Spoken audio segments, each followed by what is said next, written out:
બધા મજામાં? તમને બધાને વિદ્યાર્થીઓને ભૂલકા તરીકે સંબોધન કરવામાં આવે છે, તો બધી વાતો ભૂલી ના જતા હો, આજીવન યાદ રાખવાની છે. ભારત માતા કી, ભારત માતા કી. ભારત માતા એટલે શું? હવે આપણે જેની જય કહીએ છીએ ભારત માતા, એ કોણ છે ભારત માતા? કોઈ કહેશે, કોઈ દીકરી બેન કહેશે ભારત માતા કોણ છે? ભારત માતા તમે બધા જ છો. આપણી સુખાકારી, આપણું આરોગ્ય, આપણું શિક્ષણ, આપણી સતત પ્રગતિ એ જ ભારતની પ્રગતિ છે. એટલે જ્યારે આપણે ભારત માતા કી જય કહીએ છીએ ત્યારે આપણે એ સુનિશ્ચિત કરવાનું છે કે આપણે આજુબાજુ આપણા સતત વિકાસ કરીએ, શૈક્ષણિક વિકાસ કરીએ અને સતત જેને કહેવાય ને કે એમ્પ્લોયમેન્ટનું જનરેટ કરીએ, સ્ટાર્ટઅપ કરીએ. સ્ટાર્ટઅપ કેટલા લોકોએ સાંભળેલું છે? સ્ટાર્ટઅપ બિઝનેસ કેટલા લોકોએ સાંભળેલું છે? ઓકે, હું જ્યારે તમારા જેવડો હતો ને ત્યારે મારો ક્લાસમાં 4થા 5મા ધોરણમાં પ્રથમ નંબર આવ્યો અને ત્યારે હું બહુ ખુશ હતો. પરંતુ પછી ખબર પડી કે જેનો બીજો નંબર આવ્યો છે એને તો અક્ષર જ્ઞાન જ નથી. જેનો બીજો નંબર આવ્યો છે એને તો અક્ષર જ્ઞાન જ નથી. એટલે આપણે ઉજ્જડ ગામમાં એરંડો પ્રધાન હતા. પછી જ્યારે બહાર ગયા અમદાવાદ, ગાંધીનગર, ત્યારે ખબર પડી કે અહીંયા તો 45મો નંબર આવે છે, અહીંયા તો 60મો નંબર આવે છે. એટલે કોમ્પિટિશન, 150 કરોડની વસ્તી છે ભારતમાં. કેટલી વસ્તી છે? અને 150 કરોડમાંથી ફક્ત 15 કરોડ લોકો જ પોસ્ટ ગ્રેજ્યુએટ છે. અને 15 કરોડ જ પોસ્ટ ગ્રેજ્યુએટમાંથી જે ઇન્કમ ટેક્સ રિટર્ન ભરતા હોય એવા 3-4 કરોડ લોકો જ છે. તો આપણે જેમ જેમ પ્રગતિ કરીએ છીએ એમ જે મેસ્લોનો પિરામિડ છે, શેનો પિરામિડ?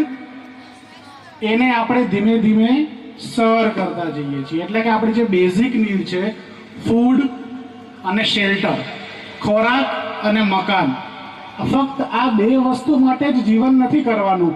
ઘણા લોકો કહે છે મારે શાંતિ જોઈએ છે. મારે તો જરાય શાંતિ જોતી જ નથી. કારણ કે શાંતિ વસ્તુ એવી છે કે હું ફોરેસ્ટમાં જતો રહું અને હું બસ આરામ ના. મારે આ દેહ પડે એની પહેલા 1000 વિદ્યાર્થીઓને સરકારી અથવા તો પ્રાઇવેટ નોકરીઓ મળે એવો પ્રયત્ન કરવો પડે છે. અને મારે એ કરવું છે, મારે મહેનત કરવી છે. મારે જે હું દિલ્હી 1 વર્ષ ભણ્યો અને મારો જે અનુભવોનો નિચાડ છે, મારા ઘરે 500 પુસ્તકો છે અને એ પુસ્તકો વાંચ્યા પછી મેં જે અમૃત સ્વરૂપે જે જ્ઞાન પ્રાપ્ત કર્યું છે એ મારે વહેંચવું છે. અને એના માટે મારે ગામડે ગામ જવું પડશે, તમને બધાને મળવું પડશે. એટલે તમે પણ જ્યારે પણ પ્રગતિ કરો છો ત્યારે તમારા મમ્મી પપ્પા એમ કહે છે ને કે બસ 10મું ધોરણ છે પછી તો જલસા, 12મું ધોરણ બોર્ડ છે પછી તો કંઈ કરવાનું હોતું જ નથી, પછી તો બસ તો 12માં 90% લાવી દે પછી તો જલસા. એવું નથી. ફાઇનલ જલસા હોતા જ નથી ક્યારેય. પછી તમારે ગ્રેજ્યુએશનમાં મહેનત કરવાની છે, પછી તમારે કોમ્પિટિટિવ એક્ઝામ્સમાં તૈયારી કરવાની છે, પછી તમારે એક પ્રતિષ્ઠિત વ્યક્તિ બનવાનું છે. અને જે આપણે કહીએ છીએ ને કે ભારત માતા એટલે કે રાષ્ટ્ર નિર્માણ, એટલે કે કહેવાય છે ને કે નેશન બિલ્ડિંગ, એના માટે તમારે તમારો ફાળો આપવાનો છે. અને અહીંયા જે સફેદ પાઘડીઓ પહેરીને જે બધા અનુભવીઓ બેઠા છે ને એ લોકો સાથે પણ તમારે એમના અનુભવો શીખવાના છે, જાણવાના છે અને એને તમારા જીવનમાં એવી રીતે લાવવાના છે કે આપણે ફક્ત નોકરી મેળવવી જ આપણો જીવનનો ઉદ્દેશ નથી, પરંતુ આપણે બીજાને કેવી રીતે મદદરૂપ થઈ શકીએ, આપણે આપણો સ્વાર્થ છોડી દઈએ અને રાષ્ટ્ર નિર્માણમાં આપણે વાંચન કરીએ, કોઈ પણ પ્રકારનું વ્યસન ન કરીએ, બીજાને ન નડીએ, પ્રેમ પ્રસરાવીએ. અને 2047માં આપણા honourable prime minister Narendra Modi સાહેબનું સપનું છે કે ભારત એક વિકસિત રાષ્ટ્ર, ડેવલપિંગ કન્ટ્રી એટલે વિકાસશીલ, વિકસિત એટલે ડેવલપ્ડ કન્ટ્રી, જેની અંદર બધી જ પ્રાઇમરી ફેસિલિટી હોય. જેમ કે પંખો હોવો એ પ્રાઇમરી નીડ છે, પણ એસી હોવું એ સેકન્ડરી નીડ છે. પણ વિકસિત કન્ટ્રીમાં આ સૌનો વિકાસ બધાને સાથે ચાલવામાં જે મજા છે ને એની બીજી ક્યાંય મજા નથી. તો તમે અત્યારે હું તમને Indian economy, geography, Indian polity, science and technology, culture and arts વિશેનું અલગથી તમને લેક્ચર આપું તો you are too young, you are very young. તમે 8મા 10મામાં ભણો છો તો તમારી પાસે સમય છે. એ ચર્ચા આપણે પછી ક્યારેક કરીશું જ્યારે તમે બધા કોલેજમાં આવો ત્યારે. પણ અત્યારે શું કરવાનું છે, જ્યારે કોઈ પણ કલેક્ટર કોઈ જિલ્લામાં નિમાય છે, જેમ કે આપણા મીર પટેલ સાહેબ કલેક્ટર બનાસકાંઠા છે, હવે તો વાવ થરાદ પણ જિલ્લો થઈ ગયો, બરાબર? તો ત્યાંની ભૌગોલિક પરિસ્થિતિ કેવી છે ને એ પ્રમાણે એમને ડિસિઝન લેવા પડે. એની ઐતિહાસિક પરિસ્થિતિ કેવી છે ને એના માટે ડિસિઝન લેવા પડે. ત્યાંની ફિલોસોફી લોકોની કેવી છે, બરાબર? ત્યાં કઈ કઈ જ્ઞાતિઓ વસે છે અને એ લોકોનું ટેમ્પરામેન્ટ કેવું છે એના પરથી ડિસિઝન લેવું પડે. તો આ બધું જ ડિસિઝન કઈ રીતે આવી શકે? તો એ બધું જ ડિસિઝન તો આવી શકે જો તમારું ભૂગોળ સારું હોય, ઇતિહાસ સારું હોય, કલ્ચર સારું હોય ને ઇન્ડિયન ઇકોનોમી સારું હોય. તો મારે તમને બધાને કહેવું છે, ખાસ કરીને દીકરીઓને, કે જો દીકરી ભણે ને તો એ આખું પૃથ્વી છે ને એ એક બાજુ થઈ જાય. અને દીકરી ભણેલી સ્વાવલંબનવાળી, આ બહેનો કદાચ મારાથી એગ્રી થશે કે આપણી દીકરીઓ જો સ્વાવલંબી હોય, આર્થિક રીતે પગભર હોય તો એના ડિસિઝન મેકિંગમાં કેટલો ફરક પડે, પોતાની નિર્ણય શક્તિ એ કેટલી સ્વતંત્ર રહી શકે. એટલે છોકરીઓ તો ભણવાનું છે અને છે જ. અને મને જાણીને ખૂબ આનંદ થયો કે અહીંયા જે કન્યા કેળવણી છે એ આપણા બાળકો જે છે એ કરતાં પણ વધારે અહીંયા એનરોલમેન્ટ થયું છે. પરંતુ મેં જે તમારી બુકલેટ જોઈ એ બુકલેટમાં મને 65% 66% જેવું લાગ્યું. તો મારો પોતાનો પણ પ્રયત્ન રહેશે માંગીલાલ પટેલ સાહેબની સાથે સાથે કે આપણે 100% એજ્યુકેશન અહીંયા થાય એવો આપણે પ્રયત્ન કરીએ, બરાબર ને? ઓકે, હવે જેને સ્પોર્ટ્સમાં રસ હોય ને એના માટે આપણે sports authority of India SAI કરીને ઇન્સ્ટિટ્યૂટ છે ગાંધીનગરમાં. તો તમારા બધાનું વેલકમ છે, ગમે ત્યારે આવો ગાંધીનગર, જેને સ્પોર્ટ્સમાં રસ હોય ત્યારે. પરંતુ મનમાં કારકિર્દી વગર બીજા કોઈ પણ વિચાર કરવાના નથી. અને મેં તમને જેમ કીધું, અંગ્રેજીના શબ્દો પાકા કરો, સતત ગ્રામર પાકા કરો, હિન્દી જે છે આપણી ભાષા, આપણી રાષ્ટ્રભાષા છે એને સતત તૈયાર કરો. અને તમે એકબીજા જોડે પણ એવી જ વાતો કરો, કરંટ અફેર્સની જ, કે આજે તો યુનાઇટેડ નેશનમાં યુક્રેને આવું કીધું. નાની વાત જ નહીં કરવાની, મોટી જ વાત કરવાની. નાનકડી વાત કરવાની જ નહીં, ભલે તમે પ્રાઇમરીમાં ભણતા હોય. મોડી વાત કરવાની થતી નથી. તો તમે સતત પ્રગતિ કરો. અને મેં થોડાક તમારા માટેના પ્રોફેશન્સ લખ્યા છે કે જર્નલિઝમ જે છે ને એ સેલિબ્રિટી છે. આપણા માસુંગભાઈ છે ને સેલિબ્રિટી છે. કેમ? કારણ કે ઇઝ અ જર્નલિસ્ટ. કારણ કે એમની પાસે બહુ મોટું ક્રાઉડ છે. કારણ કે એમનો ઓપિનિયન મેટર કરે છે. જ્યારે ટીવી ન્યૂઝમાં એ બોલે છે, જ્યારે નવભારત સમયમાં એ લખે છે, તો વિશાળ લોકો વાંચે છે, વિશાળ લોકો જુએ છે અને એ ઇમ્પેક્ટ પડે છે. એક ધારાસભ્ય જોડે તો 2.5-3 લાખ મતો હશે, પણ એક જર્નલિસ્ટો જોડે તો 20-25 કરોડ લોકોને ઇન્ફ્લુઅન્સ કરવાનો પાવર છે. તો તમે જર્નલિસ્ટ જો બનો તો તમે તમારી વાત બહુ બધા લોકો સાથે પહોંચાડી શકો છો. અને એના માટે આપણે ગુજરાત યુનિવર્સિટીમાં જર્નલિઝમનો કોર્સ ચાલે છે. જે બીજા વડીલ મિત્રો જે સાંભળી રહ્યા છે, હું જઉં પછી આ લોકોને એ બધું તમે કહેજો. કારણ કે એમની પાસે નોટ પેન નથી તો એ નોટ નથી કરી રહ્યા, પણ આપણને ગાઈડ કરજો કે જર્નલિઝમનો કોર્સ પણ અમદાવાદમાં થાય છે, તમારે કરવો. અત્યારે હાલ તો તમારે જે તમારા સબ્જેક્ટ છે એ વાંચવા અને સફારી મેગઝીન વાંચવું, ઠીક છે? LLB કરવાથી તમે લોયર બની શકો છો, તમે જજની એક્ઝામ આપવા કરવાથી જજ બની શકો છો. તમે GPSCના સબ્જેક્ટ શું છે એ જ સબ્જેક્ટ છે જે તમારા સ્કૂલમાં આવે છે. ઇતિહાસ આવે છે, ગુજરાતી સાહિત્ય આવે છે, ગુજરાતી અંગ્રેજી આવે છે, ભૂગોળ આવે છે, એ જ પાસ કરીને બનવાનું છે. અધિકારીને કોઈ અલગ પ્રકારનું નોલેજ લેવાનું નથી ટેકનિકલ. જે સ્કૂલના ચોપડામાં આવે છે એનો થોડો વાઇડ સ્પેક્ટ્રમ, એનું થોડુંક વધારે પડતું નોલેજ લઈ અને અધિકારી બની જવાનું છે. તકલીફ વસ્તીમાં છે, વસ્તી 150 કરોડની છે અને સીટો લિમિટેડ. હવે ધારો કે 5 જણા એક્ઝામ આપવા ગયા અને 5 સીટ છે, 1 માર્ક આવે ને તો લઈ લેવાના બધાને 100માંથી. સમજો છો? 5 જગ્યાઓ છે ઓફિસરની અને 5 જણા પરીક્ષા આપવા ગયા, તો 1 માર્ક આવે ને 100માંથી તો પણ 5-5 ને લઈ લેવાના.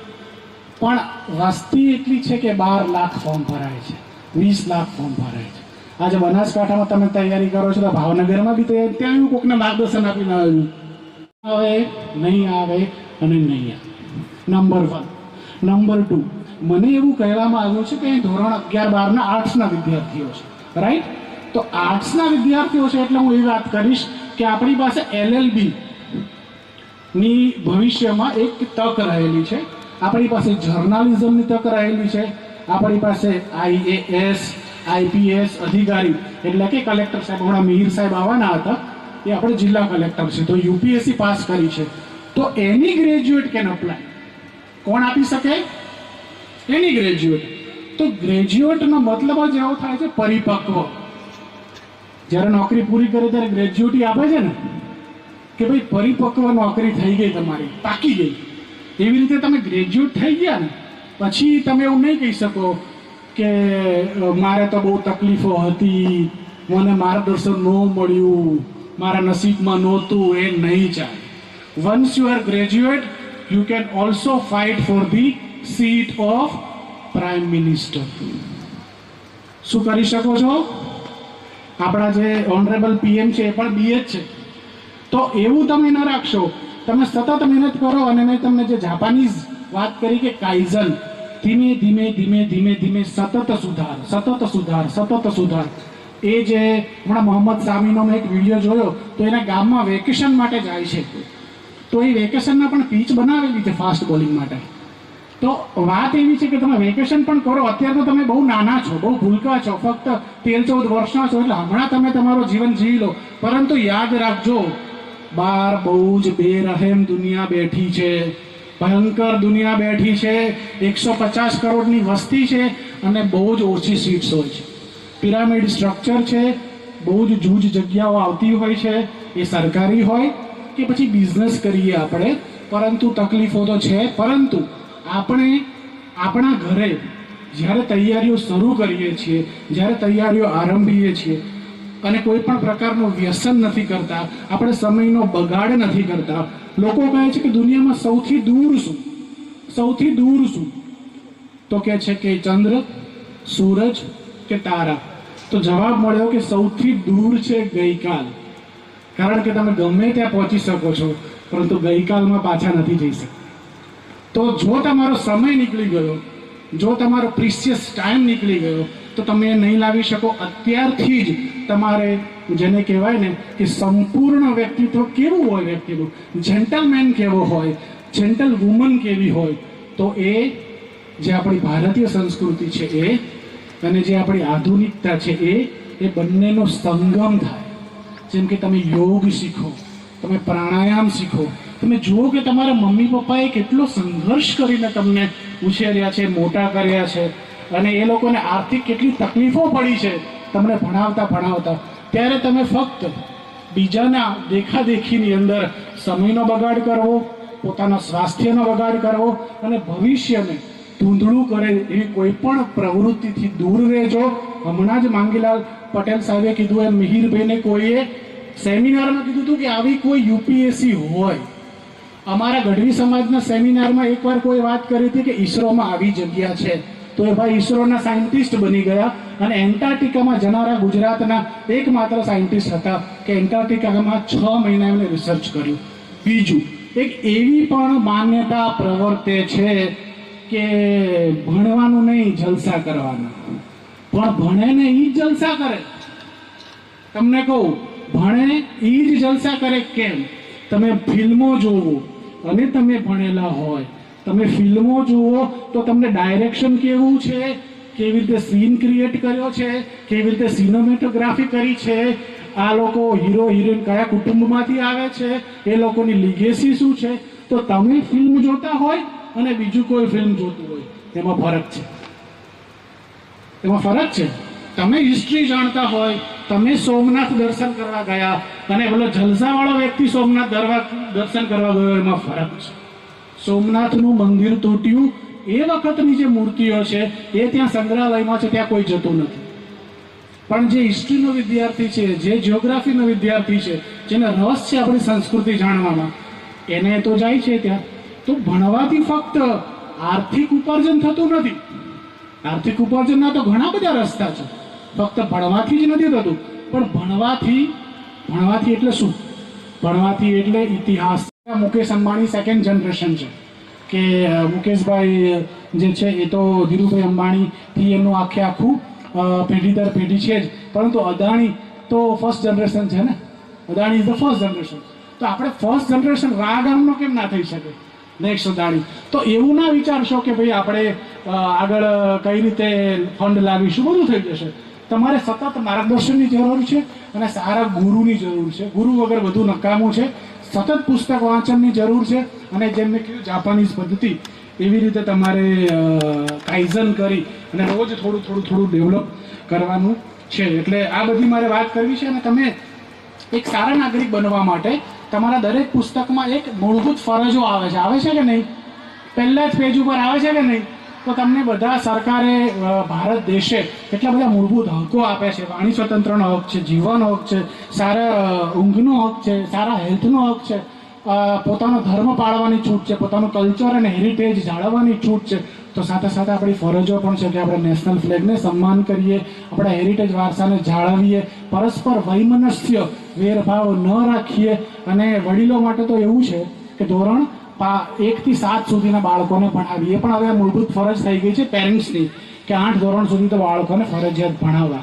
તો આ બધું જે છે ને ઇન્ડિયન કોન્સ્ટિટ્યુશન, એ તમે જુઓ કે કેવી રીતે ડૉક્ટર બાબા સાહેબ આંબેડકરે અને જે આખી બંધારણની મંડળી છે એને કેવી રીતે રચ્યું છે. આ દેશ આવડો મોટો કેવી રીતે ટકી રહ્યો છે. અને કોઈ પણ માટે વેરભાવ રાખવાનો નથી, ભલે પાકિસ્તાન કે ચાઇના કેમ ના હોય. આપણે વસુધૈવ કુટુંબકમની ભાવના રાખવાની છે. ખૂબ જ ભણવાનું છે, પ્રગતિ કરવાની છે. સવારે વહેલા ઉઠો, યોગા પ્રાણાયામ કરો, ચાલવા જાઓ, દોડવા જાઓ, ખેતી વિશે જાણો, માતા પિતાનો ખૂબ જ આદર કરો, સન્માન કરો. અને જે વડીલો જો છે એમની જોડે શીખવાના દરેક સેમિનારમાં ભાગ લો. અને યુટ્યુબ, ચલો તમે સોશિયલ મીડિયા ના કરશો, ફેસબુક, ઇન્સ્ટાગ્રામ, પણ યુટ્યુબમાં એવી વસ્તુઓ શીખો કે જે છોકરાઓ IIT, IIM વાળા જે ભણેલા છે એ લોકો કેવા સ્ટાર્ટઅપ લાવી રહ્યા છે. ઇલેક્ટ્રિક સ્કૂટર હવે આવ્યું છે, તો એ કઈ રીતે નવું ઇનોવેશન થઈ રહ્યું છે. તો નવું જાણો. ન્યૂઝપેપર બધા વાંચો, પણ ક્રાઇમના ન્યૂઝ વાંચવાની જરૂર નથી, પરંતુ સરસ મજાના કોઈ આર્ટિકલ્સ હોય એનો અભ્યાસ કરો. એટલે હું તમને બધાને બેસ્ટ વિશેષ આપું છું. પ્રગતિ કરો, સતત સુખમાં રાચો, મજા કરો, જલસા કરો. અને હું ખૂબ આભારી છું પટેલ સાહેબનો કે તમે મને અહીંયા વક્તા તરીકે નિમંત્રણ આપ્યું. ખૂબ આભાર. અને તમામ મંચસ્થ મહાનુભાવોનો આભાર. Thank you so much.